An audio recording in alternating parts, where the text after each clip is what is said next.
He rejected his mate. She laughed. Biggest mistake of his life.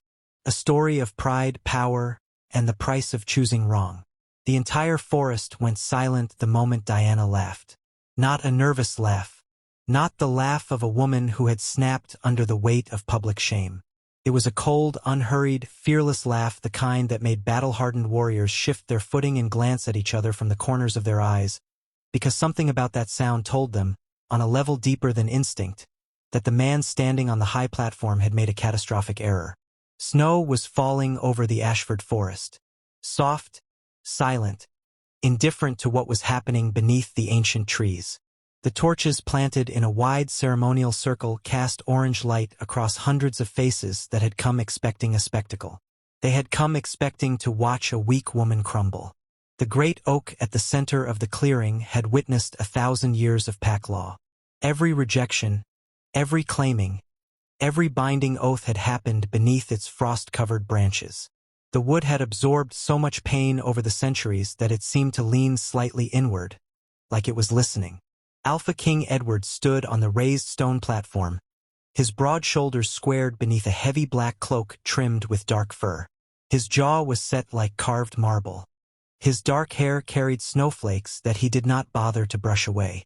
His eyes, sharp, storm gray, relentless, were fixed on the woman standing 20 feet below him in the clearing. He had just spoken the words. Loud, deliberate, final. I, Edward, Alpha King of the Ashford bloodline, reject you, Diana, as my fated mate. The silence that followed was complete. Then Diana tilted her head to one side and laughed. The sound rippled through the snow-dusted trees and bounced off the frozen ground. The warriors holding torches stiffened. Timothy, who stood half a step to Edward's left, blinked. Johnson, stationed to the right, let his smug expression flicker for just a moment before he recovered it. And Lucy, dressed in deep crimson silk that refused to acknowledge the cold, her blonde hair pinned into an architectural sculpture of a braid. Her posture the very definition of calculated composure, watched Diana from beneath perfectly arched brows with an expression that was almost curious. Almost. Because none of them, not Timothy, not Johnson, not Lucy, not the 700 wolves standing in that ceremonial ring, had ever seen anything like this. A rejection was supposed to destroy the rejected. By the ancient laws that governed every pack under the Ashford Dominion, the severing of a fated bond was a physical event. It was a tearing of something that had been woven into the very framework of a person. The rejected party was supposed to feel the exact moment the thread snapped, and it was supposed to bring them to their knees, gasping, sometimes weeping, sometimes unable to stand for days. Diana stood perfectly still. Her long blonde hair braided loosely down both sides of her face and dusted lightly with snow framed a complexion that was pale from cold rather than pale from shock. Her fur cloak, thick and practical, was nothing like Lucy's crimson display. Her boots were worn at the heel. Her chin was lifted, and she was smiling. Not a performance, not a mask. A genuine, quiet, almost pitying smile, as if she knew something the rest of the world had not figured out yet. You reject me? Her voice was calm, conversational, the way a person might say, you dropped your keys. Edward, she said, letting his name settle in the frozen air without title, without ceremony. You have absolutely no idea what you just set in motion. A low growl moved through the crowd. 3 of Edward's enforcers took half a step forward. Edward himself did not move, but something behind his eyes shifted in a way that Timothy, who had studied his king for 15 years, had never seen before. It looked, just for a fraction of a second, like dread. Diana did not wait for a response. She smoothed the front of her cloak with both hands, a slow, deliberate gesture, as if she were tidying herself after an inconvenient rain shower rather than standing at the center of the most publicized rejection ceremony in Ashford history, and then she turned around. And she walked away, through the crowd, through the parting ring of stunned warriors, through the tree line, into the dark of the forest. Her footprints filled with snow almost immediately, and by the time anyone thought to go after her, Diana was gone. Hey, quick question. How are you feeling right now? Because if that laugh already gave you chills, you are not ready for what comes next. This story is going to take you somewhere. and I want to make sure you don't miss a single step of it. If you're watching this and something in you is already rooting for Diana, hit that subscribe button for us right now. Smash the like, and drop a comment below telling us where you're watching from. I will personally love to say hello to you just to know how far our story is reaching. Costs you nothing and it means everything to us. Thank you so much for being here. Alright, let's get back to the story because it is only just beginning. 3 days before the rejection ceremony, the kingdom of Ashford was already whispering. The Ashford bloodline had ruled the northern territories for 240 years. 17 kings. Every one of them was tall, dark-featured, and ruthless in the way that dynasties required, not out of cruelty for its own sake, but out of the understanding that softness was a door left unlocked, and the world was full of people who would open it. Edward was the 18th king, and by every measurable standard, he had exceeded every one of his predecessors. He had united 5 fractured factions under Ashford leadership before his 28th birthday.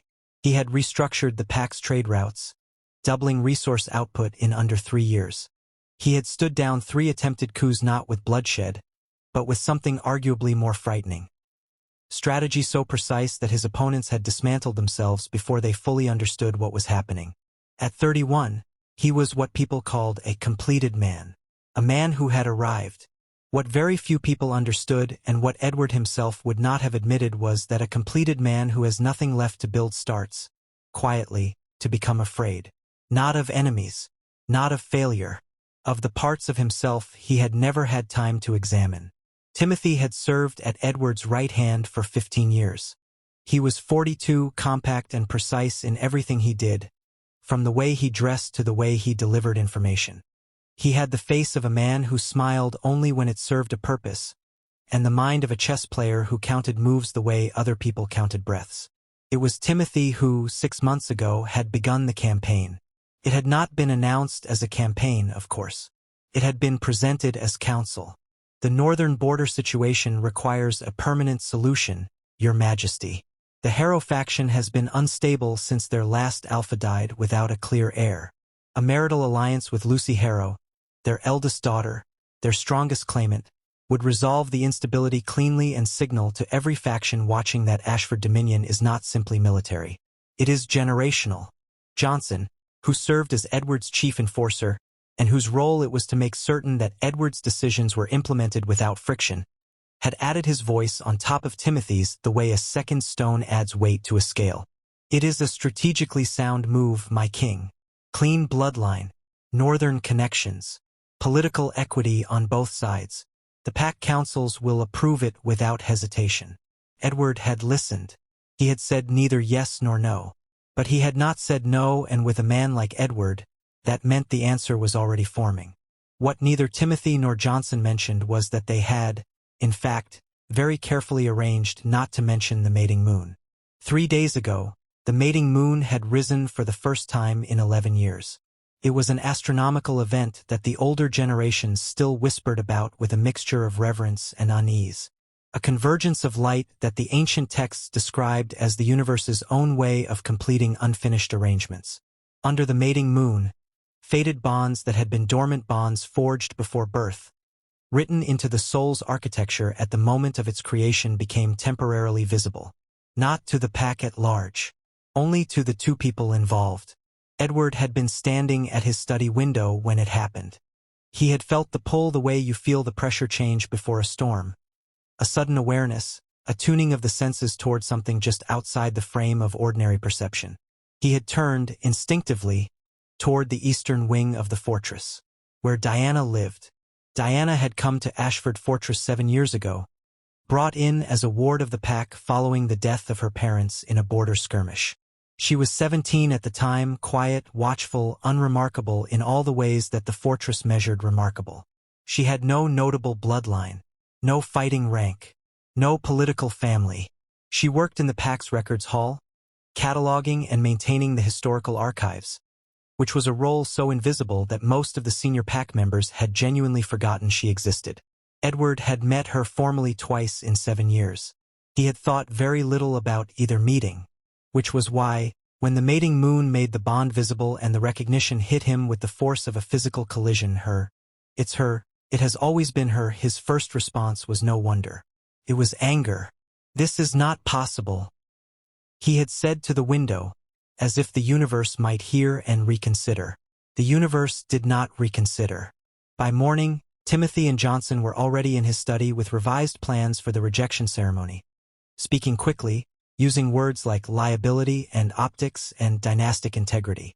They had clearly been prepared for this possibility, which meant they had known the mating moon was coming and had said nothing and had deliberately withheld information from their king because they had already calculated what the right outcome was and had decided to engineer it rather than report it. Edward had noticed this. He had filed it.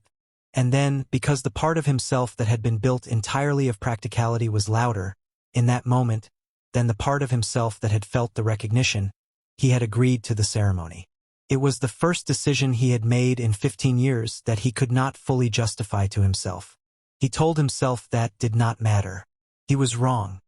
What the fortress never knew was what Diana did in the records hall, alone in the hours before sunrise.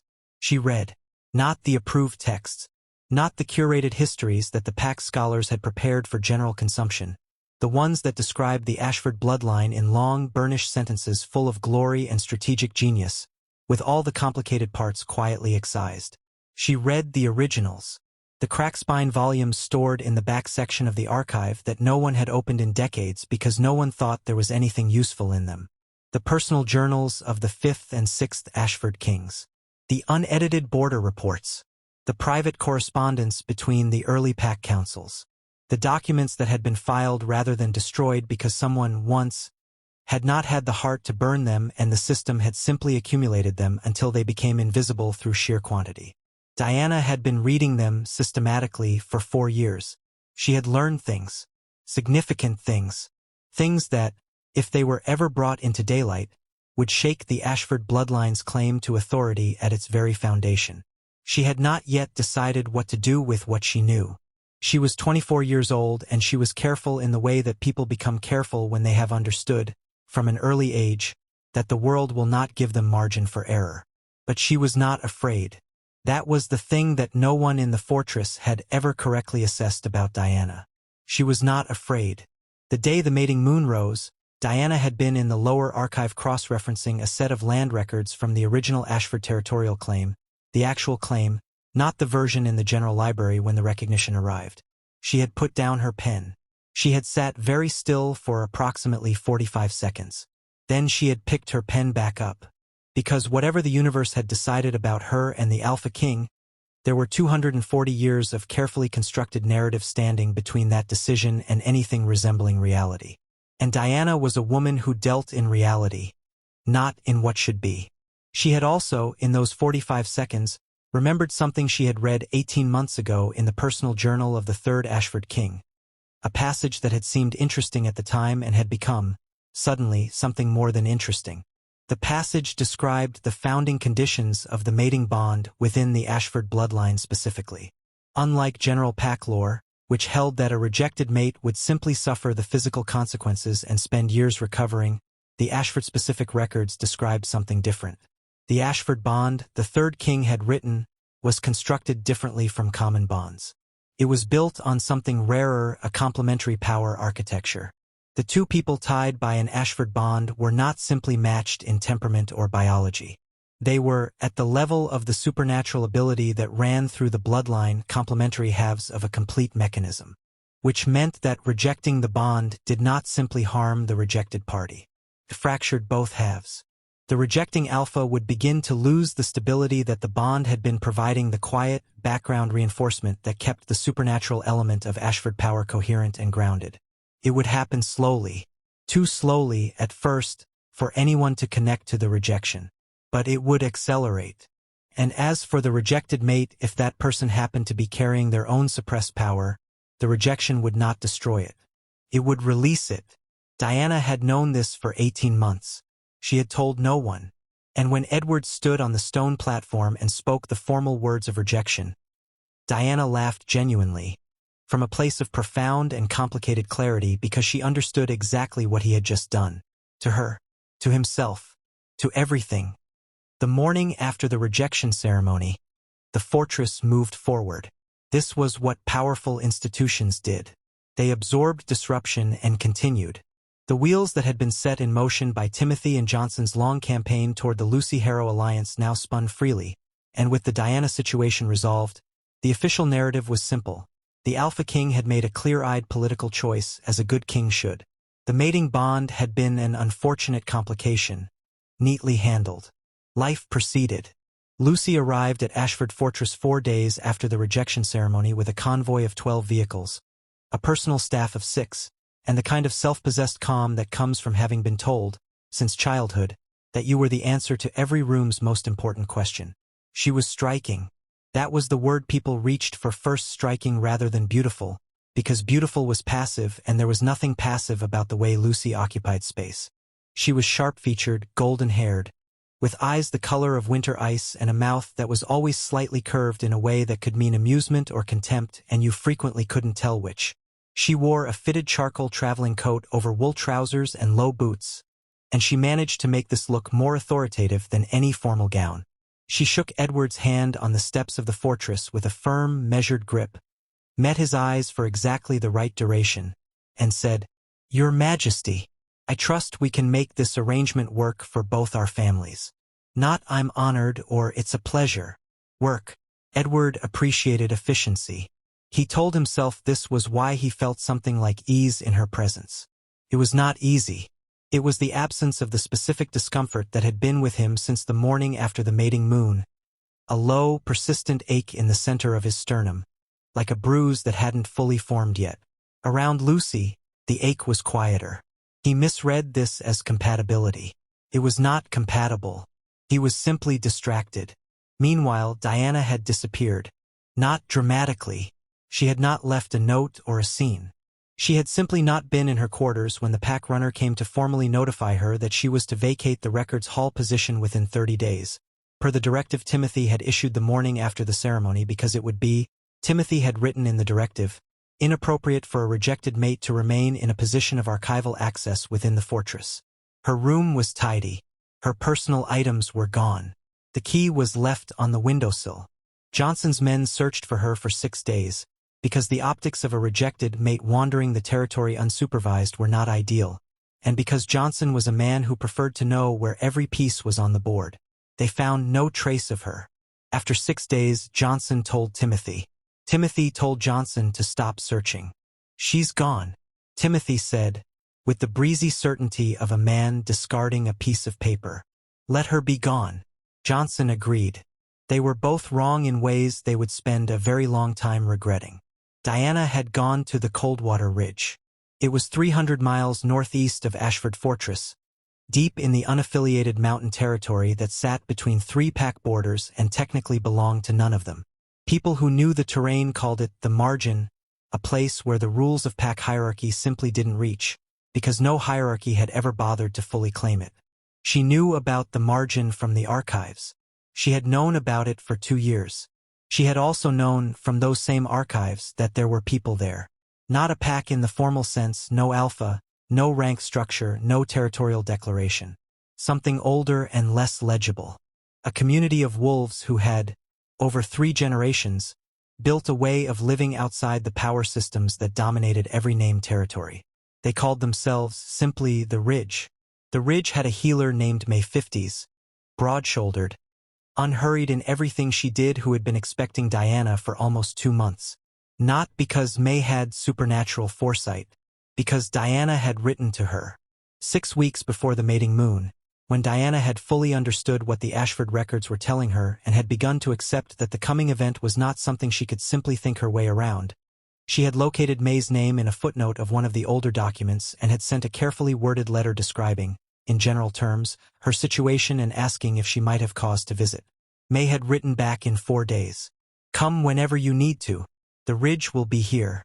The power that had been suppressed inside Diana for 24 years, held down by will and habit and the deep, self-protective instinct of someone who had understood, without being told explicitly, that being extraordinary in the wrong environment was more dangerous than being invisible, began to move the moment she crossed into the margin. It did not announce itself. It was not a sudden blazing transformation, the way stories always described it.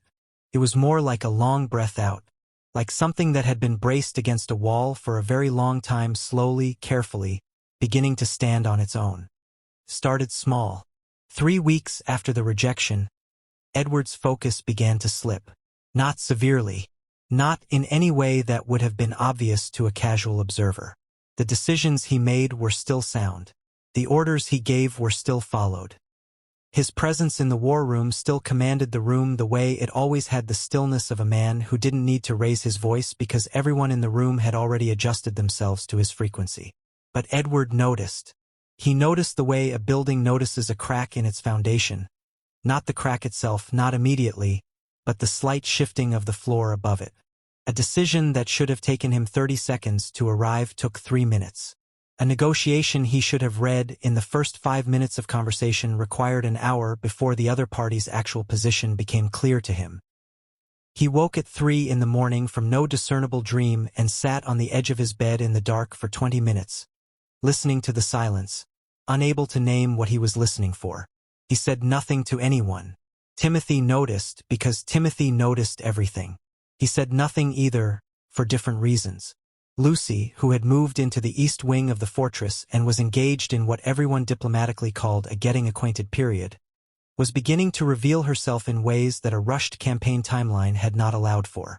She was, without question, brilliant. She understood the political architecture of the Northern Territories with a precision that equaled and in some areas exceeded Timothy's own command of it. She could hold a room. She could manage a conversation so that everyone in it felt they had gotten what they wanted while she walked away with every important thing. She was also, Edward was slowly realizing, oriented entirely around acquisition. Not in a way that was simple greed. It was more structural than that. Lucy's worldview appeared to be organized around a single axiom. Power flowed to whoever positioned themselves most advantageously to receive it. Love, loyalty, affection were useful when they produced a position, and irrelevant when they didn't. She was not malicious. She simply operated in a world where the emotional registers that other people experienced as primary attachment, grief, tenderness were, for her, instrumental. She wanted the Ashford throne. She had always wanted it. The man attached to it was a variable she was willing to manage. Edward began to see this in the 4th week. He filed it. He kept filing things, which was what he did when reality was producing information he did not yet have a framework for. In the 5th week, Timothy made a mistake. It was small, as Timothy's mistakes always were, because Timothy was too careful for large mistakes. What happened was this. During a border council meeting, a faction representative from the eastern settlements raised the question of the mating moon records. Pack law, the representative noted, required that all mating bonds identified during a mating moon be formally logged with the neutral council within 60 days. The Ashford king had rejected a confirmed bond. Was that rejection logged? Has the neutral council been notified? Timothy, without hesitation, said yes. He was lying. The notification had never been sent because sending it would have created a formal external record of the bond's existence. And Timothy had calculated that it was better for the record simply not to exist. A decision made, apparently, without consulting his king. Edward was sitting 6 feet away when Timothy said it. Their eyes met for exactly 3 seconds. Something changed in Edward's face that Timothy did not have a name for. It was not anger, exactly. It was something colder. Recognition. That evening, Edward went to the records hall for the first time in years. He was not sure why he went. He told himself he wanted to retrieve a specific historical document for a border negotiation briefing. The hall was empty. There was a faint smell of cedarwood and old paper that he associated, suddenly and without preparation, with the 2 brief moments in 7 years when he had been in the same room as Diana. He stood in the doorway for a moment before he went to the shelf. He found the file he needed quickly. He also found, tucked into the gap where a thick volume had recently been removed from the shelf, recently enough that the dust hadn't resettled, a single folded piece of paper. It was a handwritten note, clearly not meant to be found, written in a small and very precise hand. It was addressed to no one. It said, "If you are reading this because I am gone, then the thing I spent 4 years quietly preparing for has happened. I do not leave in anger. I leave because staying would have meant pretending, and I have never been very good at that. There are things in this archive that this kingdom needs to face. I leave them exactly where I found them, undisturbed. What happens with them is no longer my responsibility. It was never really mine to carry alone. There was no signature. Edward read it twice. He folded it carefully and put it in his interior coat pocket. He did not file it. He kept it. The ridge was nothing like Ashford Fortress. Ashford Fortress was built to project power, tall walls, deliberate symmetry, every architectural choice calibrated to communicate that the people inside it were serious, formidable, and intended to remain. The ridge was built to endure. The structures were low and wide, fitted into the natural contours of the mountain rather than imposed on it. The community numbered about 90 people, ranging in age from a few months old to May's neighbor, a 78-year-old man named Walter who had survived more territorial upheavals than anyone currently alive and had opinions about all of them. There was a council, but it was a working council of people who coordinated practical things like food supply and seasonal preparation, not people who managed hierarchy. There were no titles. There was no ranking system. Diana had not known what to do with this initially. She had spent 7 years in a fortress where every interaction was inflected by rank, where the unspoken question in every room was always, "Where do you stand and what can you do for me?"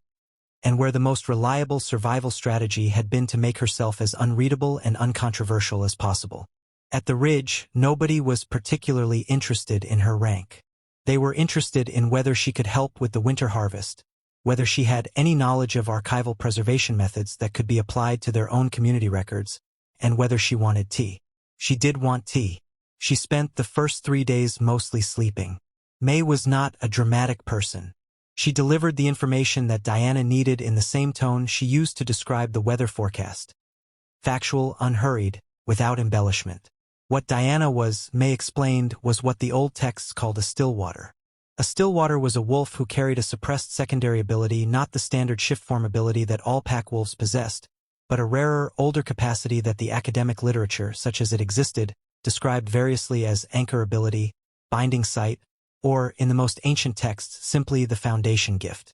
A stillwater could, when their ability was fully active, perceive the structural integrity of a pack's supernatural architecture, the invisible framework of bonds, loyalties, and power channels that held a community together below the surface of ordinary perception. And more than perceive it, they could reinforce it, identify fractures before they became crises, and in extreme cases, redirect power that was flowing destructively. It was, May said, probably the most practically useful ability in the entire known taxonomy of wolf gifts. It was also the ability most frequently suppressed, because historically, stillwaters tended to emerge in environments where their perception would have been dangerous to existing power structures. If you could see the real architecture of how a hierarchy was held together, you could also see when it was held together dishonestly. And powerful people did not, as a general rule, appreciate being seen that clearly. "How long has it been suppressed?" Diana asked. May tilted her head. "Since you were very small, I'd estimate. The body is good at protecting itself. Yours decided early that it was safer not to know. And now? Now the rejection freed it. Which is not a coincidence. Your ability and the Ashford bond were part of the same architecture. Once he severed the bond, the suppression mechanism lost its anchor." Diana was quiet for a moment. "So he freed me by rejecting me. In a manner of speaking, though I suspect he would not describe it that way." Diana almost smiled. "No, he definitely would not."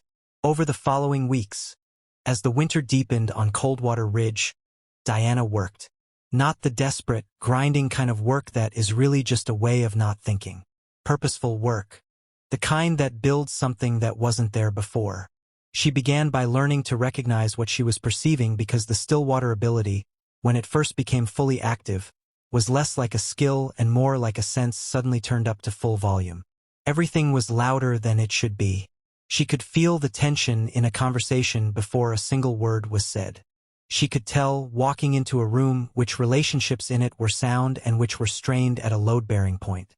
May worked with her daily. The Ridge's council began, cautiously, to include her in their working sessions. 3 weeks in, there was a conflict between two of the Ridge's founding families over a water access arrangement that had been informally agreed on decades earlier and never formally documented. 2 meetings had already produced more heat than resolution. Diana sat in on the 3rd meeting, listened for 12 minutes, and then said quietly that the actual disagreement was not about the water arrangement at all.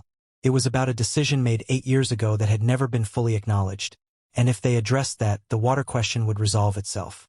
There was a long silence.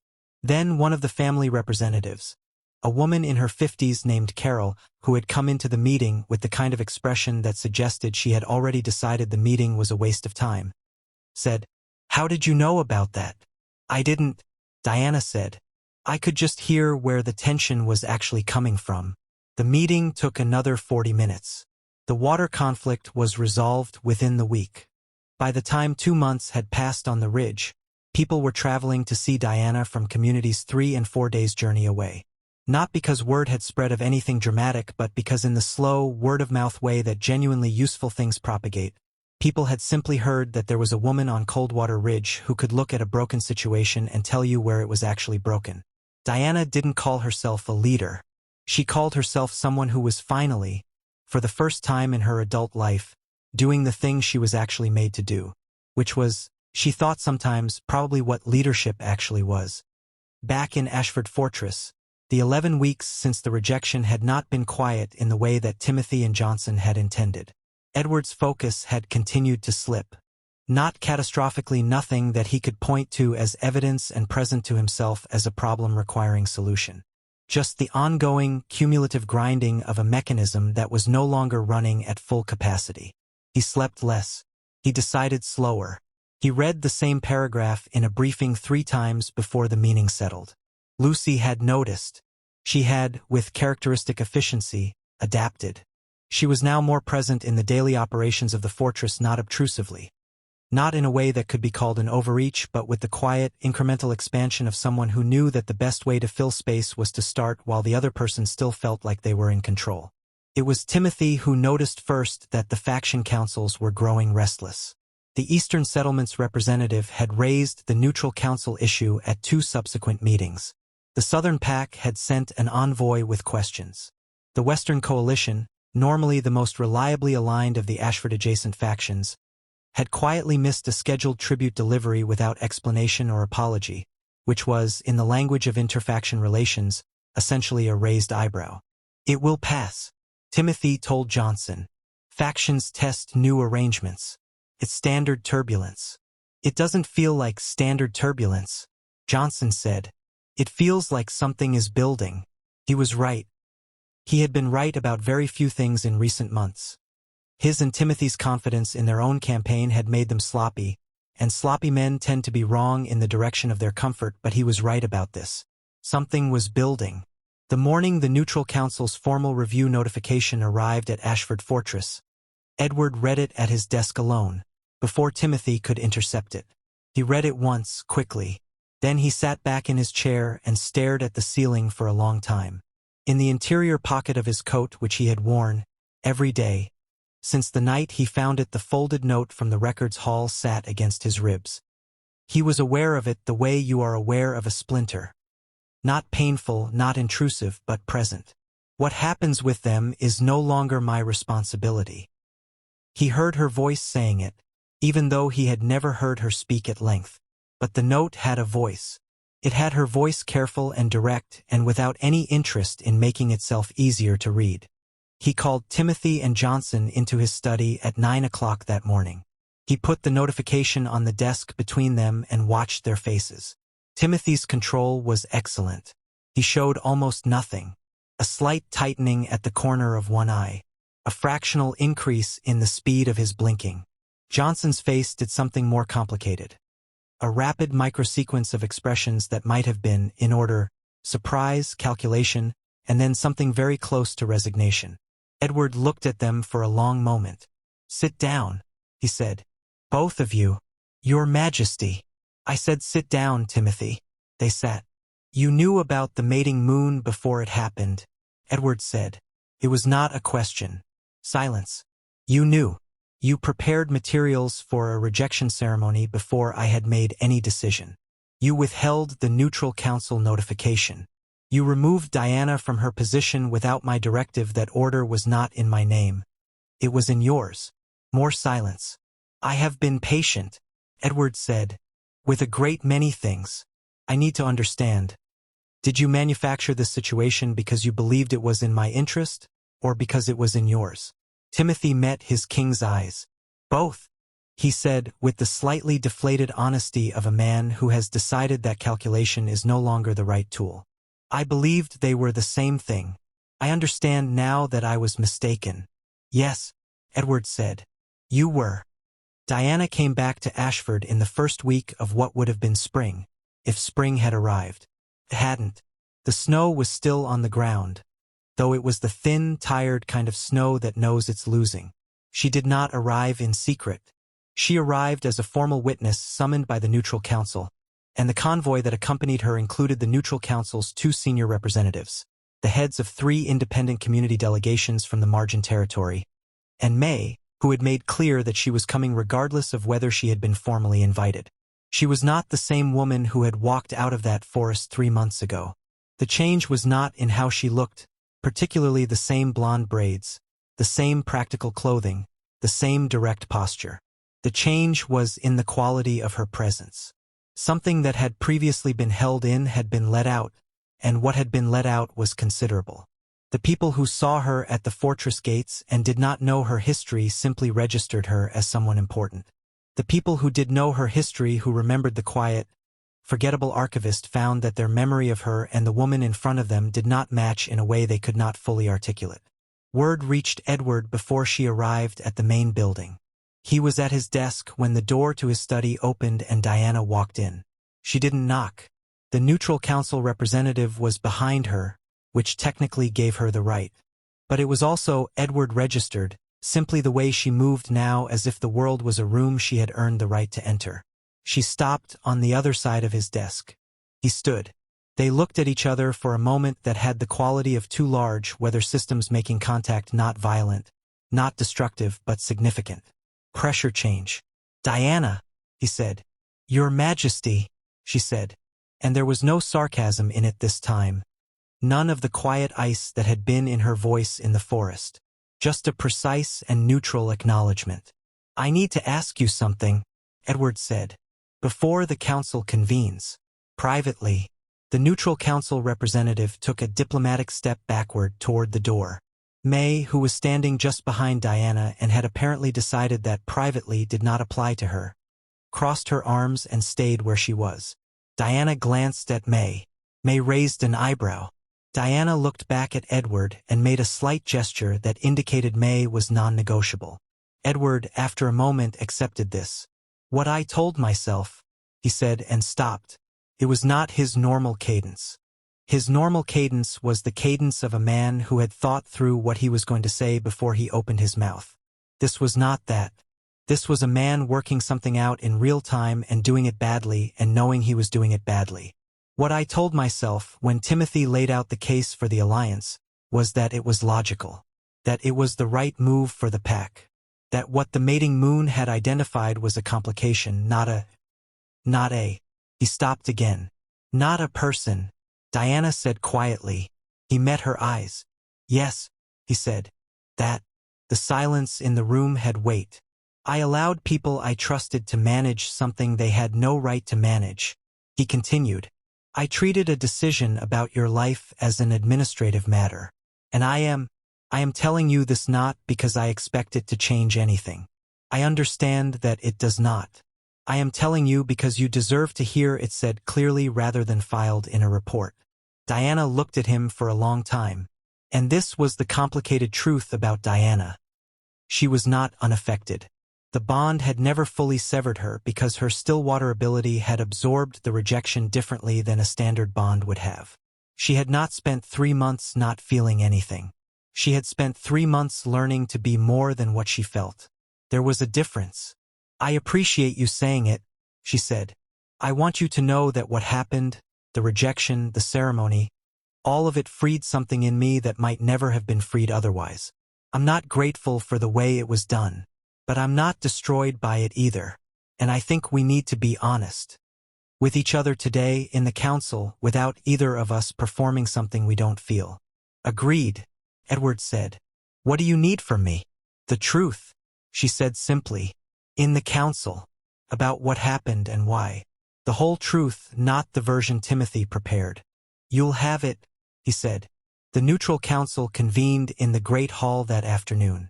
It ran for 4 hours. Edward gave testimony. He described, precisely and without evasion, the sequence of events leading to the rejection ceremony, including Timothy's withholding of the mating moon information, Johnson's manipulation of the notification process, and his own failure to investigate more thoroughly before proceeding. Timothy and Johnson gave testimony. Timothy, to his credit, did not dissemble. He had made a calculation, he said. He had genuinely believed that the Ashford-Lucy alliance was the strategically sound choice, and that the mating bond was an inconvenient anomaly that responsible leadership required overriding. He had been wrong. He accepted that. Johnson was less eloquent but equally honest. He had followed Timothy's lead because he trusted Timothy's judgment. He had stopped asking questions he should have kept asking. He had learned something. Lucy gave testimony last. She was brilliant even in this. She neither denied her awareness of the plan nor pretended to have been an innocent party. She had known about the mating moon situation, she said, because Timothy had informed her before the ceremony. She had accepted the alliance knowing its full context. She was not apologetic about this because she had operated within the parameters she had been given, but she acknowledged, in the clean, precise language of someone who has already thought through the reputational calculus, that the arrangement was built on a foundation that had not disclosed its own conditions honestly. She resigned from the alliance formally before the council session ended. She did it with the same composed efficiency with which she did everything. And as she left the hall, she paused at the door and looked at Diana for a moment, not with resentment, not with contempt, with something that was almost and only almost respect. You were always more than anyone told you, Lucy said. Diana looked at her evenly. So were you, she said. You just spent your whole life in a room that only valued one kind of more. Lucy held her gaze for another moment. Then she left. The neutral council's findings were issued the following morning. They were detailed and, in their own measured way, devastating. The Ashford bloodline's territorial authority was formally placed under a 12-month review period, during which the covenant conditions, including the fated bond provision, were to be assessed and either brought into compliance or formally renegotiated with all affected parties. Timothy was removed from his advisory position pending independent review. Johnson was suspended from enforcement duties for 90 days. The unaffiliated margin territory was formally recognized as an independent community zone, giving the Ridge and its surrounding communities legal standing they had never had. Edward accepted all of it, not with the carefully managed grace of a man performing accountability, but with the unmistakable quality of someone who has, after a long and costly journey, arrived at a truth he needed to arrive at. That evening, after the council had adjourned and the formal witnesses had been settled for the night, Edward walked to the east clearing of the fortress, not the ceremony forest, but a smaller, quieter space near the records hall, with a single old tree and a bench that no one used much because it was out of the way. Diana was already there. She was sitting on the bench with her hands in her coat pockets and her face turned up toward the sky, where the early stars were coming through in the cold, clear dark. Edward stopped a few feet away. I'm not here to ask for anything, he said. I know, she said.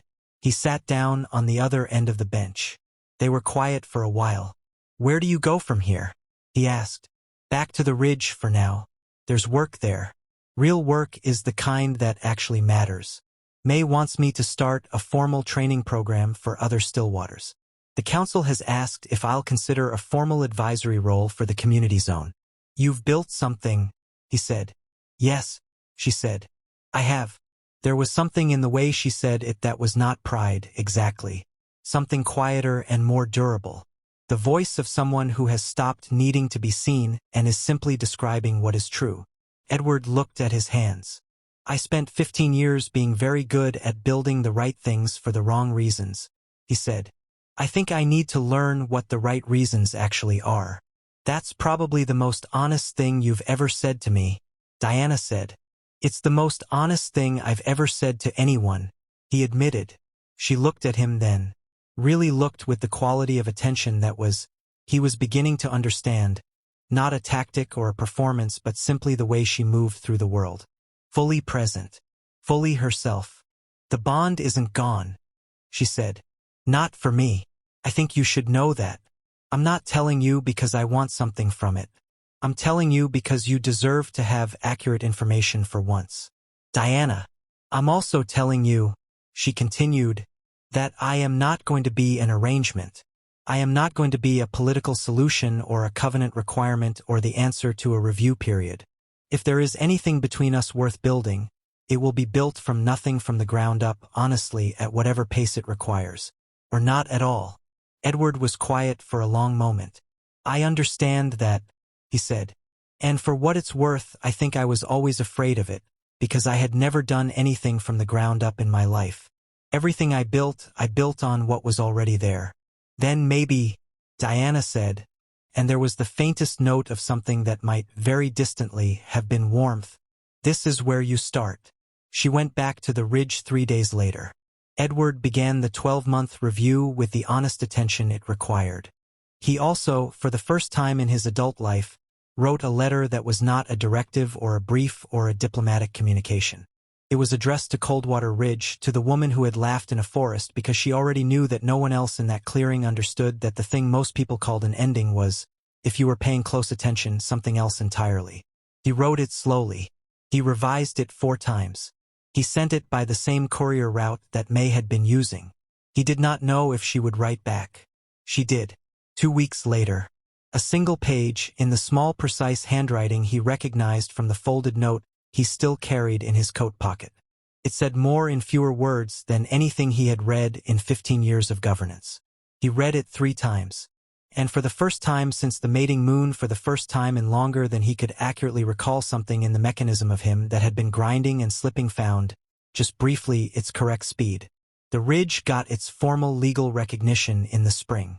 May organized a celebration that involved a great deal of food and Walter's opinions about historical precedent, which everyone listened to with varying degrees of patience.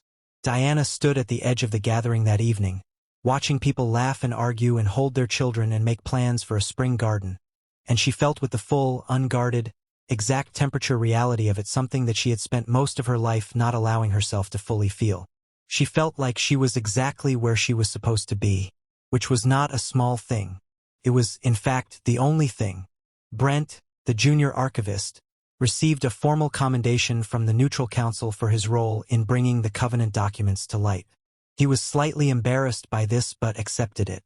He also accepted a new position, head archivist of the newly established Intercommunity Records System, which was a job that had not existed before and which Diana had, in a letter to the council, specifically recommended him for.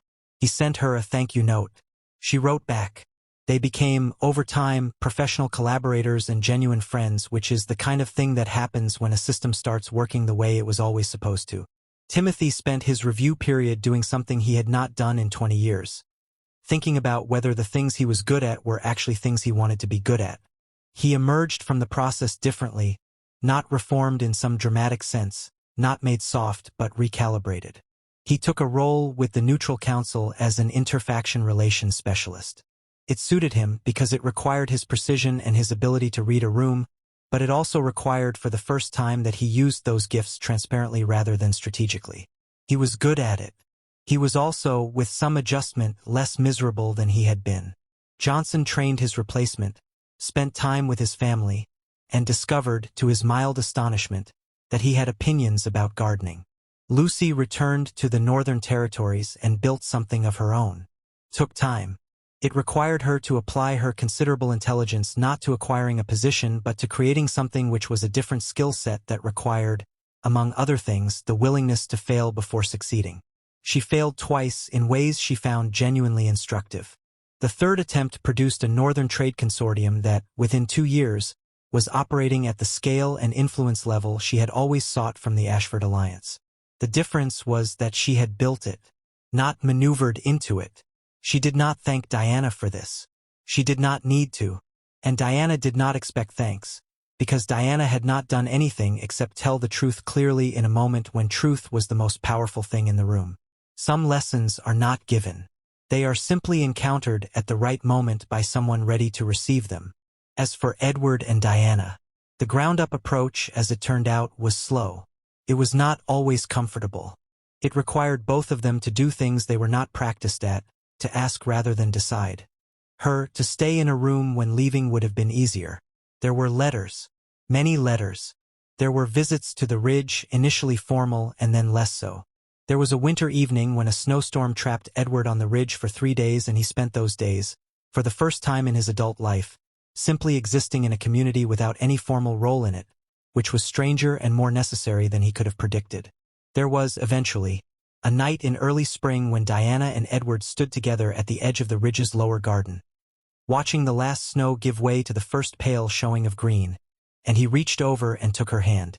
Not a gesture, not a ceremony, just the simple fact of it, of two people who had each, separately and painfully and at significant cost, found the clearer version of themselves, and were now, by choice rather than by covenant, choosing each other. Diana looked at their hands. Then she looked up at him with an expression that was not quite a smile and not quite something else. The expression of someone who has lived long enough in difficulty to be genuinely moved by the simple and undramatic arrival of something good. "Still the biggest mistake of your life?" she asked. He considered this with the seriousness it deserved. "The rejection," he said, "was the biggest mistake. You are not a mistake.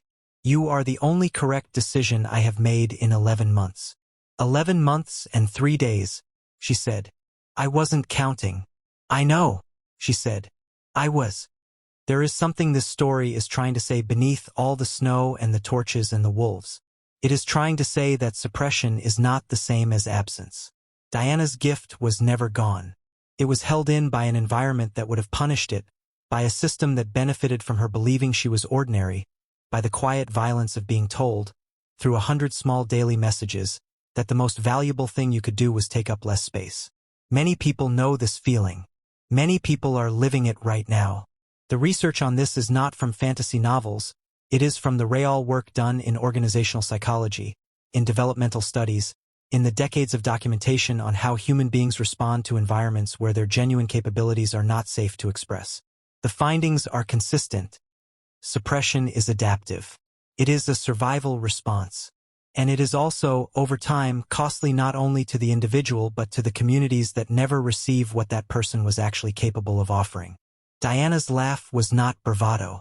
It was not a performance. It was the first sound made by someone who had, in a single moment, stopped being afraid. If there is one thing this story wants to leave with you, it is this: the thing you have been holding in because you believed the environment around you could not hold it safely. That thing is still there. It did not leave. It is waiting, with the extraordinary patience of things that are genuinely real, for a moment like Diana's, for a forest, for a laugh, and sometimes not always and not without cost, but sometimes the moment that looked like the ending is actually the beginning clearing its throat. Hey, before we reach the outro, let me ask you something real. Did Diana's journey touch something in you? Did any part of this story feel like it was speaking directly to your life? Because that's the whole point. Stories like this are not just entertainment, they are mirrors. And the best thing you can do with a mirror is look honestly into it. If this story moved you, if Diana's laugh, her patience, her quiet refusal to be broken gave you something today, please subscribe right now. Like this video. Share it with someone who needs to hear it. And drop a comment below telling us where you're watching from. I will genuinely love to say hello to you just to know how far this story has traveled.